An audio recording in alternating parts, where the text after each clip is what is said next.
મેવાન આવી એવું બસ આજ ભાઈ ભાઈ આ તમારે વાત કરતા અમારી દેશી વાયુ છે મારે એવું છે કે માસી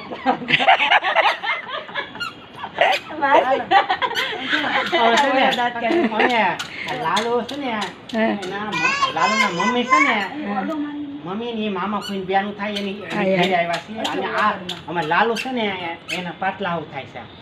લાલુ પાટલાવ છે એમ ઘરે અમે આવ્યા છીએ રસનાના બેન છે મોટા બેન કાજલ આ કાજલ બેન છે તો જો અહીંયા અમે અગાસી પર છે સરોઠીનો વેલો છે જો ઉપર અશોકનગરમાં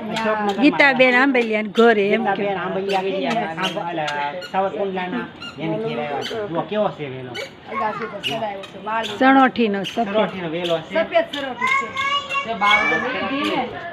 આ આપણે છે ને ગીતાબેન આનું મોઢું આવી ગયું હોય ને મોઢું માણાને તો આ સાવે ને એટલે સારું થઈ જાય ઘણા એમ કહે છે કે મુખવાસમાં પણ આના પાન નાખે સુકવણી કરી મોઢામાં ખાવે તોય બહુ સારું એમ કે મુખવાસમાં જો અમાર મેવાન આના પાન છે ને સૂકવીને મુખવાસની અંદર અમાર નાખે મેવાને કેટલું ગમે છે દીવાને જો મીઠા સારા જો. કેવો રમે છે જો. મીઠાની જો. કેવો રમતે છે જો કેવો રમે જો આમ જો માળિયા અને કાનાનો હાર પણ કરાય લીલાજી રોયના પડી આવે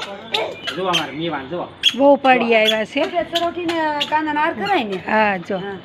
સફેદ લાલ જો આ જો કેટલા આ સરસ્વતી માન પવડા બહુ સ્વરૂપ આવ્યા ગણાય છે એ મેવાન પાણી નહીં સફેદ. બહુ ગમે વેલો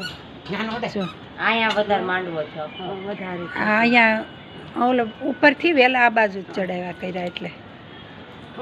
પામદામાં ભીણવી હારી મને પડે મને બેન પોર વાવીને આવો દેજો હો તમે સરોઠીનો તમારે એને સબ મેં તમને આઈડિયા આપીને એ રીતે કરો હું કરી ખરી તમે ગીતાબેન હવે બહુ સારું આવશે પછી મારી પાસે નહીં માગવી પડે ખેરી નાખશે નહીં વાહ, કરે, નહીં વાહ. કરે. પૂરડા ખેરી નાખશે તમે. જો હવે જો